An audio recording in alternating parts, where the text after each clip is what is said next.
Hello viewers, Asit দদার free coaching চ্যানেলে তোমাদের সকলকে স্বাগত জানাই। আজকের এই ভিডিওটিতে তোমরা যারা নেতাজি সুভাষ ওপেন ইউনিভার্সিটিতে ডিস্টেন্স এডুকেশনের মাধ্যমে PG MA কোর্সে হিস্ট্রিতে সেকেন্ড ইয়ারে পড়াশুনো করছো, তোমাদের যে 8 পেপারটি রয়েছে group A, economic history of modern India in 19th and 20th century, 19 এবং 20 শতকে আধুনিক ভারতের অর্থনৈতিক ইতিহাস, এই পেপারটি যে 2023-24 যে সাজেশন, সেই সাজেশন নিয়ে ভিডিওটিতে আলোচনা করা হবে। তা তোমরা জানো যে তোমাদের গ্রুপ এতে 18 নম্বরের জন্য দুটি প্রশ্ন লিখতে হয় 36।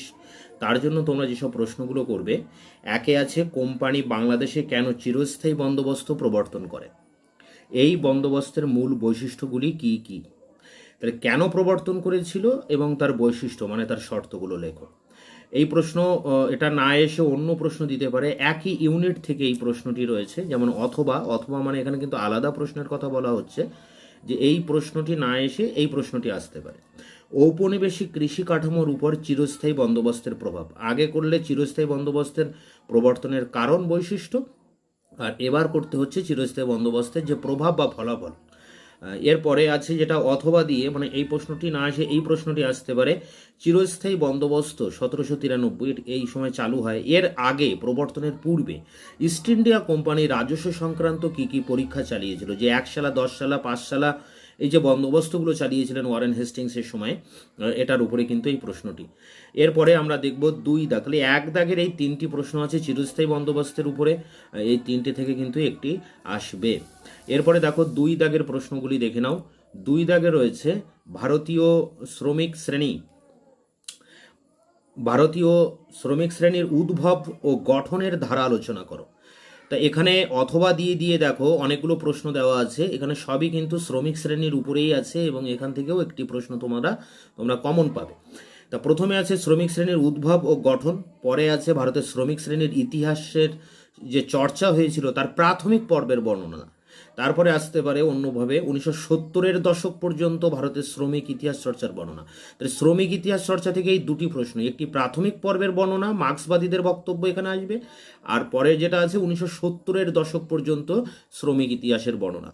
তারপরে দেখো অথবা দিয়ে এই প্রশ্নটি আসতে পারে, বোম্বাইয়ের সুতাকল শ্রমিকদের নিয়ে ঐতিহাসিক গবেষণার পরিচয় দাও, বা আসতে পারে শ্রমিকদের মজুরি জনিত যে সমস্যা, বাসস্থান সমস্যা কিভাবে তাদের সামাজিক জীবনকে প্রভাবিত করেছিল, মজুরি জনিত সমস্যা, বাসস্থান সমস্যা। বা এইভাবে প্রশ্ন আসতে পারে, ভারতের শিল্পগুলিতে শ্রমিক সরবরাহের উৎসগুলি আলোচনা করো। এই ছিল 2 দাগের এতগুলো ইউনিটটি, যেটা শ্রমিক আন্দোলনের উপরে এতগুলো কিন্তু প্রশ্ন রয়েছে। শ্রমিকদের উদ্ভব গঠন, শ্রমিকদের প্রাথমিক ইতিহাস চর্চা, 1970-এর ইতিহাস চর্চা, বোম্বাইয়ের সুতাকল শ্রমিক, শ্রমিকদের মজুরি সংক্রান্ত সমস্যা এবং শ্রমিক সরবরাহ। এখান থেকেও এই শ্রমিকদের ইউনিট থেকেও কিন্তু একটি প্রশ্ন অবশ্যই তোমরা কমন পাবে। এর পরের প্রশ্নটি দেখো, 3 দাগে আছে 1814 থেকে 58, একটা সময় দেওয়া হয়েছে, এই সাল পর্যন্ত ভারতের বৈদেশিক বাণিজ্য। দেখো এই বৈদেশিক বাণিজ্য একটা বড় ইউনিট, এই জায়গা থেকেও কিন্তু প্রশ্ন অবশ্যই আসবে। এবার বৈদেশিক বাণিজ্যের টাইম পিরিয়ড ভাগ করে দেওয়া রয়েছে, এখানে ভালো করে যদি তোমরা দেখো তা দেখবে যে এখানে দেখো 1814 থেকে 58, 1858 থেকে 1914, আর 1814-এর আগে এটা রয়েছে 1757 থেকে 1813, তাহলে 3টি পার্ট, 1757 থেকে 1813, 1814 থেকে 1858, 1858 থেকে 1914, এই যে 3টি টাইম বা সময় ভাগ করা আছে, এই 3টি পর্বের যে বৈদেশিক বাণিজ্যের মূল বৈশিষ্ট্য কী ছিল ভারতের বৈদেশিক বাণিজ্যের, সেই 3টি পার্ট নিয়ে কিন্তু এই 3-এর এই অথবা অথবা করে দেওয়া আছে। এখানে যে কোনো প্রশ্ন আসতে পারে, তাই তোমরা এই ইউনিটে যদি তোমরা করো তাহলে ভালো করেই কিন্তু এই 3টি প্রশ্ন করবে। অথবা দিয়ে দেখো আরেকটি প্রশ্ন দেওয়া রয়েছে, যে বয়ন শিল্পের উপর গুরুত্ব দিয়ে দক্ষিণ ভারতে আভ্যন্তরীণ বাণিজ্যের বিবরণ দাও। 4-এ আছে দেখো 1855 থেকে 1918 পর্যন্ত ভারতের পাট শিল্পের বিকাশের উপর লেখো। বা অথবা এই প্রশ্ন আসতে পারে, মহারাষ্ট্র ও যুক্তপ্রদেশের অর্থনীতিতে যথাক্রমে কার্পাস ও চিনির গুরুত্বটি কী ছিল। এগুলো টিকাতেও আসতে পারে, মহারাষ্ট্রের কার্পাস, যুক্তপ্রদেশের চিনির গুরুত্ব। 5-এ আছে ঔপনিবেশিক ভারতের শিল্পায়নের ইতিহাস চর্চা। 6-এ আছে দেখো প্রথম বিশ্বযুদ্ধের পর ভারতে পুঁজিপতি শ্রেণীর বিকাশ সম্পর্কে লেখো। বা আসতে পারে ভারতীয় বৃহৎ বুর্জুয়া শ্রেণীকে কি মুৎসুদ্দি বুর্জুয়া শ্রেণী বলা যায়, এটা একই উত্তর হবে, একই প্রশ্ন, এক কথায় ভারতের পুঁজিপতি শ্রেণীর উদ্ভব। এরপরে দেখো 7-এর যে প্রশ্নটি খুবই ইম্পর্টেন্ট, অনুন্নয়নের তত্ত্ব, অনুন্নয়নের তত্ত্ব সম্পর্কে বিভিন্ন দৃষ্টিভঙ্গি লেখো। 8-এ আছে ঊনবিংশ শতকের দ্বিতীয়ার্ধে ও বিংশ শতকের প্রথমার্ধে ভারতের নগরায়ন আছে। 9 আছে ঔপনিবেশিক ভারতের বৃত্তি কাঠামো, 10 আছে ঔপনিবেশিক আমলে কৃষির বাণিজ্যিকীকরণ। এই যে 5, 6, 7, 8, 9, 10, এই 5 থেকে 10 এই 5টা প্রশ্ন কিন্তু ভেরি ভেরি ইম্পর্টেন্ট। এখান থেকে কিন্তু তোমরা কমন অবশ্যই পাবে একটি।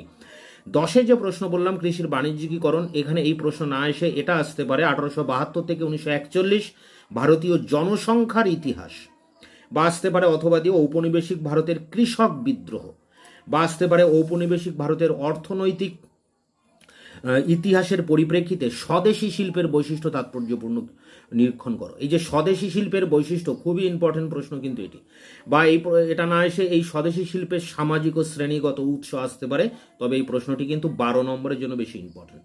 তো এই ছিল, দেখো এখানে 10 দাগ পর্যন্ত তোমাদের প্রশ্ন দেওয়া আছে, এবং যেসব ইউনিটগুলো রয়েছে ইউনিট থেকে কত টাইপের প্রশ্ন আসতে পারে অরে সেভাবে আমি কিন্তু এখানে অথবা দিয়ে এখানে মেনশন করেছি। তো এই 10টা দাগের দাগ নম্বর তোমরা ভালো করে যাবে। তোমরা এখান থেকে 4টি ইউনিট থেকে তোমরা প্রশ্ন কমন পাবে, এবং তোমাদের 2টি প্রশ্ন উত্তর লিখতে হবে। গ্রুপ বি, যেখানে 12 নম্বরের প্রশ্ন 3টি লিখতে হবে, 36 নম্বর, তার জন্য করবে পাঞ্জাবের অর্থনীতিতে গম চাষের গুরুত্ব, দাক্ষিণাত্যে 1879 প্রজাসত্ব আইন, মহাত্মা গান্ধীর উত্থানের পর ভারতের রাজনীতিতে বুর্জুয়া শ্রেণীর ভূমিকা, বা এই প্রশ্নটা এইভাবে আসতে পারে ভারতীয় বুর্জুয়া শ্রেণীর চরিত্র সম্পর্কে সুনীতি কুমার ঘোষের মত, বা এইভাবে আসতে পারে ভারতীয় পাট শিল্পে মারোয়াড়ি শিল্পপতিদের উত্থান, বা এইভাবে আসতে পারে বাংলায় কৃষি ব্যবস্থায় পাটের গুরুত্ব লেখো, বা আসতে পারে ভারতীয় পাট শিল্পে ইন্ডিয়ান জুট মিল অ্যাসোসিয়েশনের ভূমিকা কী ছিল। তো দেখো 3 দাগে রয়েছে ভারতীয় এই বুর্জুয়া শ্রেণী নিয়ে পাট শিল্প, কৃষি শিল্প এবং পাট শিল্পে ইন্ডিয়ান জুট মিল অ্যাসোসিয়েশন, এখান থেকেও কিন্তু একটি প্রশ্ন অবশ্যই তোমরা কমন পাবে। এরপরে দেখো 4 দাগে রয়েছে মোপলা কৃষক বিদ্রোহ, তারপরে 5-এ আছে ভারতের বৈদেশিক বাণিজ্যের উপর প্রথম বিশ্বযুদ্ধ এবং 1929 সালের যে অর্থনৈতিক মন্দা তার প্রভাব কী ছিল। 1854 থেকে 1913, এটা 6 দাগে আছে ভারতের বস্ত্রবয়ন শিল্প, যেমন এটাকে পাট শিল্প করছো সেরকম বস্ত্রবয়ন শিল্পটি কিন্তু ভারতে করতে হবে। 7-এ আছে দেখো রাজনৈতিক পালাবদল কিভাবে ঔপনিবেশিক আমলে পশ্চিম ভারতের অভ্যন্তরীণ অর্থনীতিকে প্রভাবিত করেছিল। 8-এ আছে ব্রিটিশ ঔপনিবেশিকতাবাদের পরিপ্রেক্ষিতে পাঞ্জাবের প্রজাসত্ব আইন, যেমন বাংলাদেশের প্রজাসত্ব আইন সেরকম পাঞ্জাবের প্রজাসত্ব আইন, যেটা 1900 থেকে 1901-এ এই আইনটি হয়, এই আইনটি সম্পর্কে লিখতে হবে। এরপরে দেখো আর 2টি প্রশ্ন রয়েছে 9 এবং 10, সেই জায়গায় কি প্রশ্ন আছে দেখো ভারতের লৌহ ইস্পাত শিল্পের বিকাশে টাটাদের ভূমিকা আলোচনা করো, বা এখানে টিসকো দিয়ে প্রশ্ন সাথে আসতে পারে, টিসকো, তা টাটাদের ভূমিকা এটা ভালো করে করবে, এখান থেকে তোমরা টিসকোর অ্যান্সারটি পেয়ে যাবে। 10-এ আছে দেখো আদিবাসী বিদ্রোহ হিসাবে সাঁওতাল বিদ্রোহের বিভিন্ন দিকগুলি লেখো। আর লাস্ট কোশ্চেন 1757 থেকে 1858 পূর্ব ভারতের অভ্যন্তরীণ বাণিজ্য। তো এই যে 10 থেকে 11টি প্রশ্ন দেওয়া আছে, এই 10 থেকে 11টি প্রশ্নের মধ্যে কিন্তু তোমরা 3টি প্রশ্ন কমন পেয়ে যাবে। তোমাদের 6টি প্রশ্ন দেওয়া থাকবে, সেই 6টি প্রশ্ন কিন্তু তোমরা এই 11টা প্রশ্নের মধ্যে আশা করি কমন পেয়ে যাবে। এরপরে গ্রুপ সি, যেখানে 7 নম্বরের প্রশ্ন 4টি লিখতে হবে, 28 নম্বর, তার জন্য তোমরা করবে রায়তওয়ারি বন্দোবস্ত, অথবা আসতে পারে মহলওয়ারি বন্দোবস্ত। রায়তওয়ারি মহলওয়ারি থেকে একটি আসতে পারে, নীল বিদ্রোহের একটি টিকা লেখো, ঔপনিবেশিকতাবাদ ও অনুন্নয়নের উপর একটি টিকা লেখো। তো অনুন্নয়নের তত্ত্বটি 18 নম্বরের করছো, ওখান থেকেও কিন্তু এই টিকাটি তোমরা পেয়ে যাবে। 4-এ আছে ঔপনিবেশিক ভারতের শিল্পায়ন সম্পর্কে লেখো, শিল্পায়ন সম্পর্কে মরিস ডি মরিসের যে ব্যাখ্যা সেটি লেখো। দীপেশ চক্রবর্তী ভারতীয় শ্রমিক শ্রেণীর আন্দোলনকে কিভাবে ব্যাখ্যা করেন। আর 6 আছে বাংলায় 1859-এর প্রজাসত্ব আইন। এরপরে দেখো 7-এ রয়েছে স্বদেশি শিল্প, স্বদেশি শিল্পের উপরে 18 নম্বরের বড় প্রশ্ন আছে, সেখান থেকে কিন্তু এই স্বদেশি শিল্পের টিকাটি তোমরা পেয়ে যাবে। শ্রমিক শ্রেণীর আন্দোলনের প্রতি মহাত্মা গান্ধীর দৃষ্টিভঙ্গি কী ছিল, বা আসতে পারে কমিউনিস্ট পার্টির দৃষ্টিভঙ্গি কী ছিল।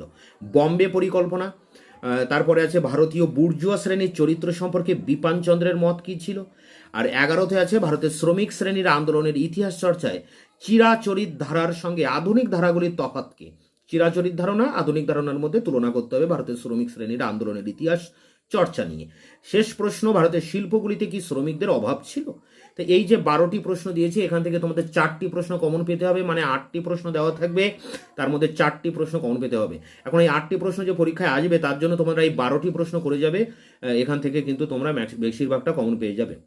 তো এই ছিল তোমাদের 8 পেপার গ্রুপ এ, আধুনিক ভারতের অর্থনৈতিক ইতিহাস। তোমাদের ইউনিভার্সিটির এই জাতীয় বিভিন্ন ধরনের আপডেট পাওয়ার জন্য তোমরা আমার চ্যানেলটিকে সাবস্ক্রাইব করে রাখবে এবং পারলে বন্ধুদের কাছে শেয়ার করবে।